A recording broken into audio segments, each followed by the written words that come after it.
Welcome back to the channel, everybody. This video here is one that I have been tinkering with doing for a long time, but every time I kind of wrote out a list of stuff that I wanted to cover, I just went way off topic, and it would have made the video that much more complicated and that much longer of a video. But this is the top 5 things new YouTubers should take into consideration, things you could do, you know, tips and tricks, you know, stuff like that. Top 5 tips for new YouTubers. Number 1 being, don't expect your videos to get a lot of views right off the bat. It's just not going to happen. Now, unless you have a good understanding of how algorithms and things like that work, and you know, using hashtags, video tags, you know, catchy titles, eye-catching thumbnails, stuff like that, if you just throw a video together and upload it without any of those things being taken into consideration and used, you're not going to get a lot of views. Now, there's also a fluke chance that they would, but doing it that way is very rare. But still, don't expect your first videos to get a lot of views. Don't expect your first, you know, 5, 10, 30, 40, whatever videos to get a lot of views.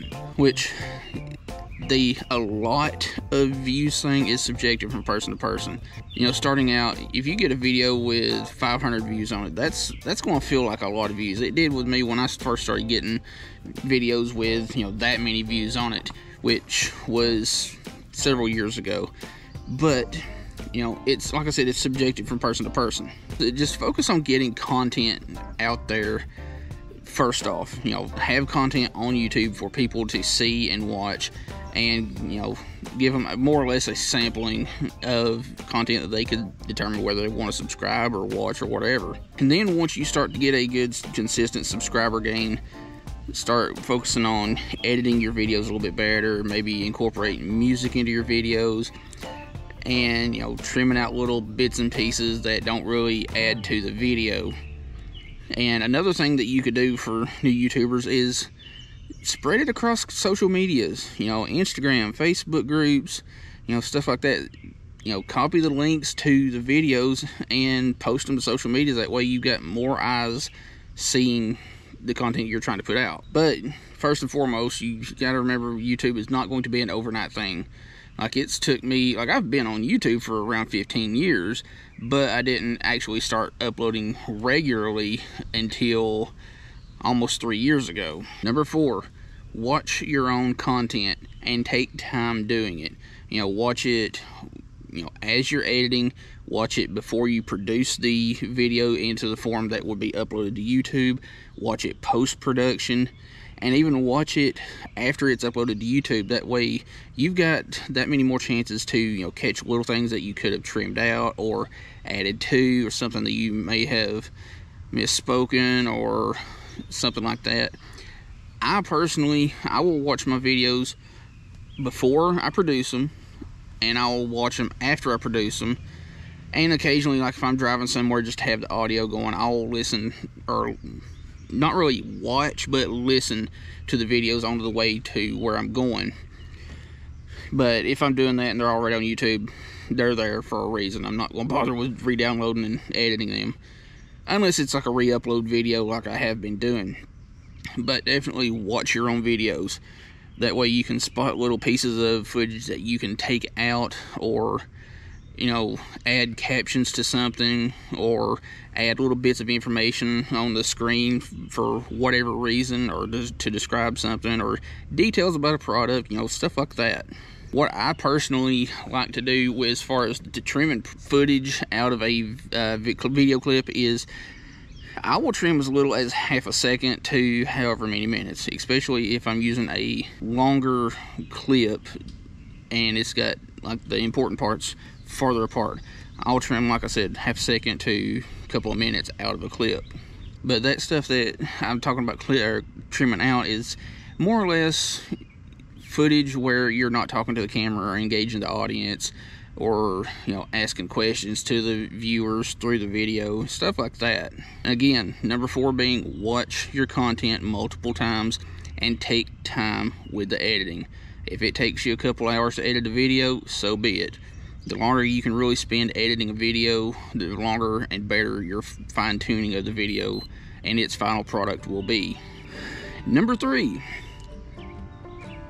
Interact with the viewers, you know, the audience. And another thing real quick is, you hear algorithm a lot. Algorithm is more or less the viewers and the audience. Now, it is a big part of YouTube itself and what is pushed, what's shown, things like that, but you can also look at the algorithm as the audience. Interacting with them while you're filming, you know, doing whatever, rigging stuff up, organizing, whatever, engaging conversation through the video, asking, you know, subscribers or viewers questions, ask them what they use, you know, ask them what they would do, you know, stuff like that.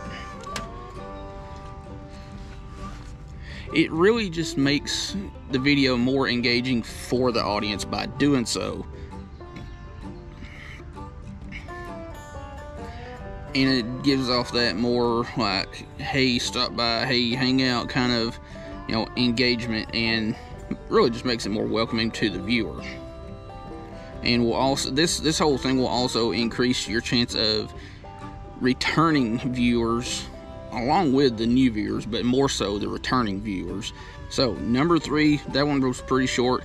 Interact with your viewers, you know, reply to comments, reply to or react to it. Where the little comment is, you can like a comment, love a comment, all that. You know, use those along with commenting back to them directly. So number 3 again, interact with your viewers.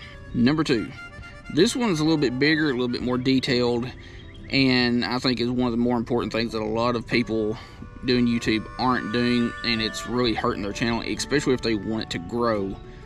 And that is YouTube Studio. You need to have that app on your phone, your iPad, your computer, whatever. That way you can do some of the stuff that you can't do on your phone and really help your channel grow and get out there and get noticed by the algorithm, more people, so on and so forth. Use hashtags in your video description. Now, this is something you'll have to go into YouTube Studio and do, and that is hashtags. If you don't know, it's basically a category of content, and there's some that are universal hashtags, some are more content relatable, like directly relatable to that content, and some that are just not relatable at all, and you don't really want to use those. So keep them, the hashtags, content relatable or more universal. Say you've got a fishing channel like this one, you could use fishing or hashtag fishing, hashtag kayaking, hashtag boating, hashtag outdoors, you know, stuff like that. And when you go to enter the hashtags in the description, it will pop up a list of hashtags and show you which ones are the most used by the number of videos and number of channels using them. Those are the ones that you really want to pay attention to and the ones that you want to use. Now, there is a downside to the hashtags, and that is using too many of them. Now, whether or not this is solid proof fact, I haven't figured out yet.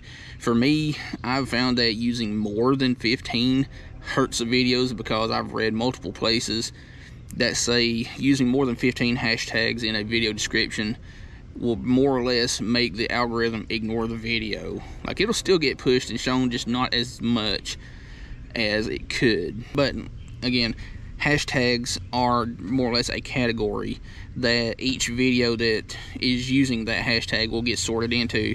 Like, if it's hashtag outdoors, you could have hiking, you could have fishing, you could have boating, skiing. If that video is using the hashtag outdoors, it's going to be sorted into that category. That's pretty much all it is. And if somebody goes into a video description and sees hashtag whatever, they can click on that hashtag and it'll bring up a bunch of other videos that are using that and really help push those videos, those content creators. Second part of this, video tags. Video tags are more or less the same thing as hashtags, except they're in a completely different section of YouTube Studio, and I'll try to pop that up on the screen here so that you can see where to go within YouTube Studio so that you can implement video tags into the video not the video description, but in the video details. And what video tags are is when somebody goes onto YouTube and they type in, you know, fishing videos, you know, those words are what they're typing in. It's terms used in the search bar. Say if somebody wanted to watch a tactical bassing video, they'll go to the search bar, type in tactical bassing, and submit it.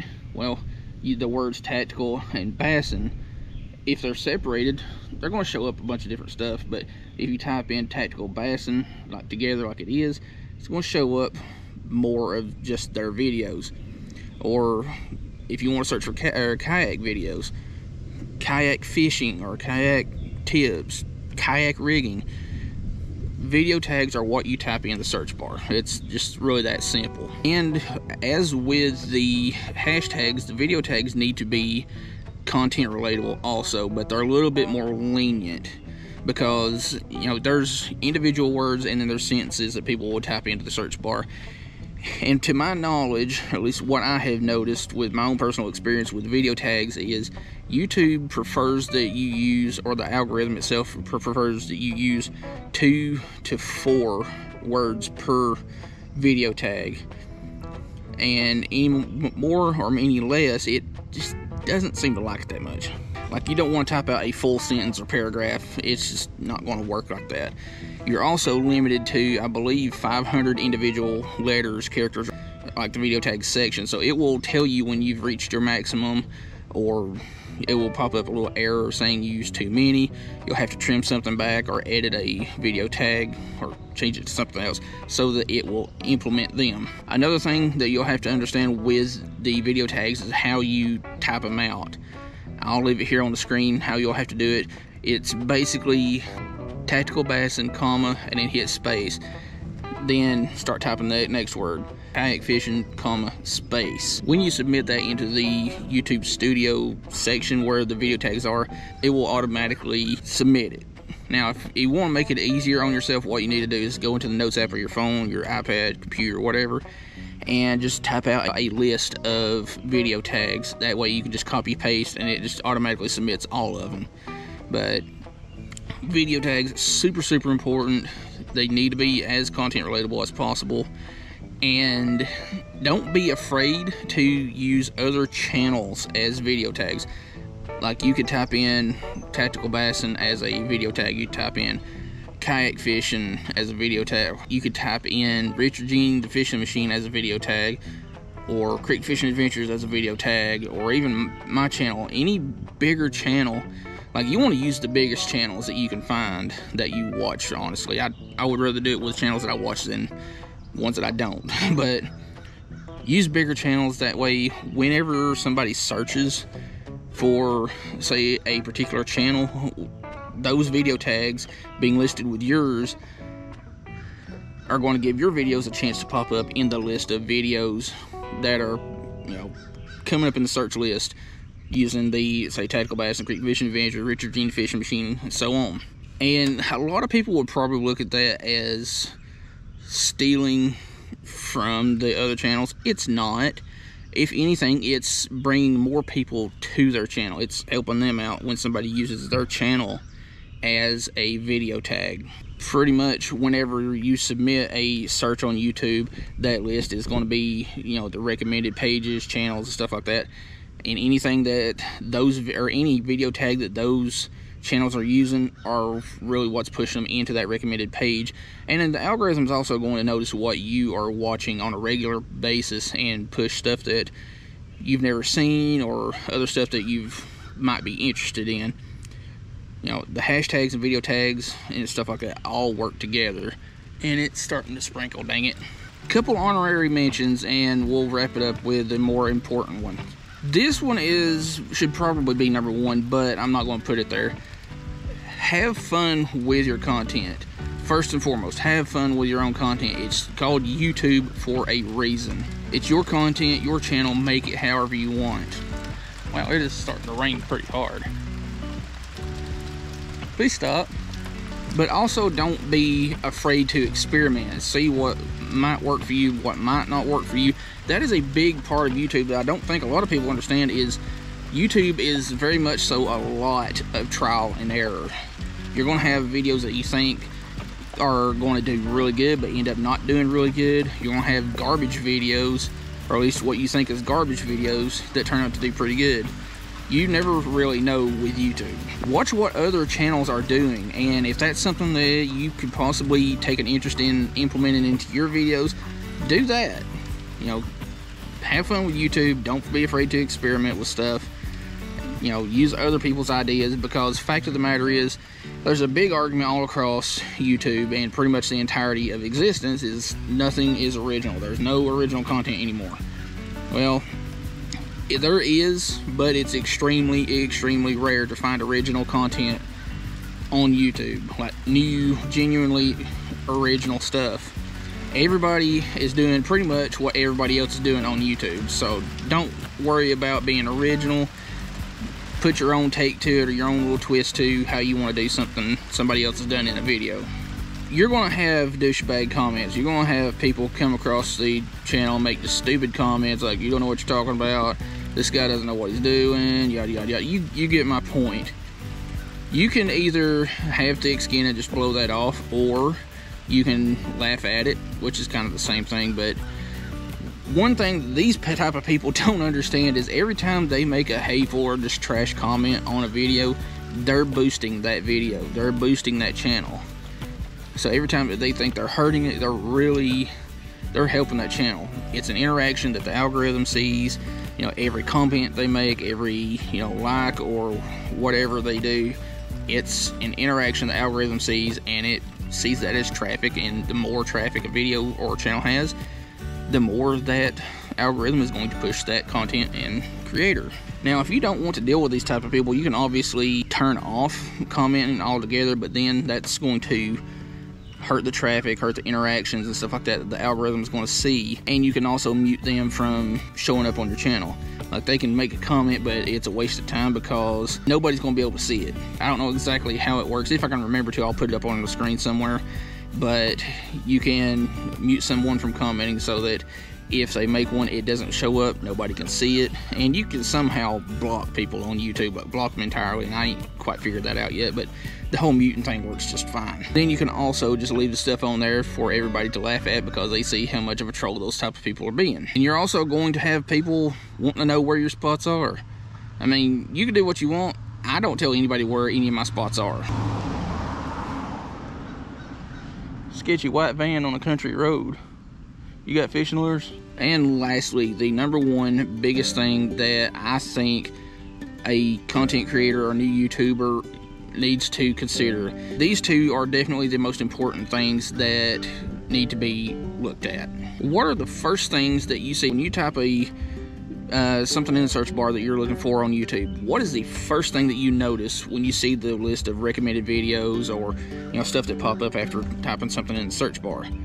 You see, one, a thumbnail, and secondly, a title. The video thumbnail is there to draw attention to the video and kind of show a little bit deeper, you know, draw a little bit deeper attention to the video and what's going on inside of it. The title is more or less there to give a brief description of what's happening in the video, and you'll have to play around with the titles. Like, if you make a fishing video, which one of these two sounds more appealing, more eye-catching, more interesting? I went fishing today, or I went fishing today and this happened. I think that one's pretty self-explanatory. But titles need to also have a little sense of wonder. Like, if somebody comes across a video and they don't watch it, but, you know, they see that and they're like, that sounds interesting. You know, what happened in that video? Like, maybe I should go back to that. What was that video? And let's face it, this next one, it's a part of the title, it's part of the thumbnail thing. It's hated by a lot of people, but at the same time, there's multiple ways of going about using it, and that is clickbaiting. If you don't know what clickbaiting is, it's making a more or less false title and thumbnail, or more or less lying to get clicks and views. That's why it's called clickbaiting. So you could say, I went fishing on a boat and it sank. And you could make a thumbnail where your video looks like you've fished and your boat sank, or, like, for example, one that I did a good while back, I think it was fishing during an earthquake, this thumbnail here. But yes, clickbaiting is more or less lying to the viewer to get them to click on the video. Now, lying is not a good thing. However, you can truthfully clickbait a video.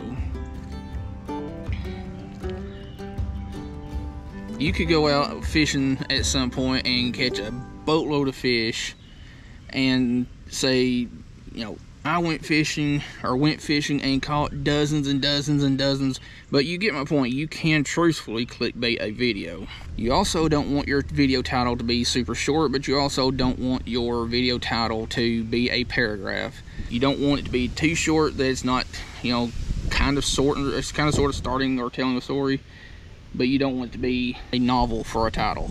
And that is about it. And this video is apparently going to turn out a little bit longer than I wanted it to, but we're going to do a real quick recap of the top 5 things plus the honorable mentions, so that you have an idea of what you could do as a new YouTuber rabbit hole called being a YouTuber. Number 5, just get content out there. The more you've got out there, the better chances of somebody seeing your stuff and watching it. And of course, don't be afraid to ask people to like, share, comment, subscribe, and all that, because you're really doing yourself a disservice if you don't do that. Number 4, watch your own content multiple times and see what stuff you could have trimmed out or what stuff you could have added.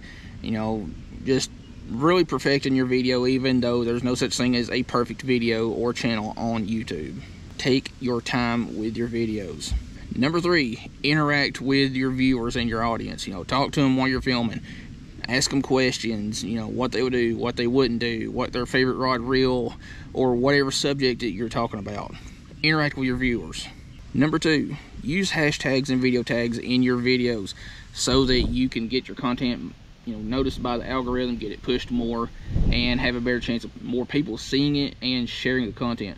You know, liking a video and commenting on it and all that is really important, but the more eyes that see it, I think, is more important than just about any of it, because the more shares, obviously the more people are going to see the video, and then that can more or less snowball effect to more people seeing it and more people sharing it. And share your stuff to social medias. Real quick, honorable mentions: like your own videos. The algorithm sees that as extra traffic, and it helps it. You know, any reaction to a video is showing traffic to that video. You know, like your video and comment on your own videos. You know, other than replying to, you know, people, what you can do is make a comment and pin it to the top of the comment section saying, thanks for watching, what would you do, this is, you know, you got a extra comment there that's interacting with people as soon as they get into the comment section. So definitely do not be afraid to like your own videos, sharing them, and leaving comments in your own videos like that and pinning them. And lastly, number 1, thumbnails and video titles. They have to be super catchy. They have to be eye-catching. They have to get the people wondering on whether or not they should have watched that video. It has to get them to want to watch that video. You don't want to undersell a video. You also don't want to oversell it. And you'll have to really experiment with the thumbnails and video titles and see what kind of works, what doesn't. As far as making the thumbnails go, I use an app called PicMonkey, somewhere here on the screen. Pretty easy app to use once you kind of get the hang of using it. It is kind of tricky at first, but the more you use it and play around with it, like when you're not editing a video or making a thumbnail, just play around with it. Just get to know the controls and the functions of the app so that you can make a really good thumbnail when you need to make a really good thumbnail. Video is probably going to be a lot longer than I wanted it to, so take these things into consideration if you're a new YouTuber. Hope you liked the video. We'll see you in the next one.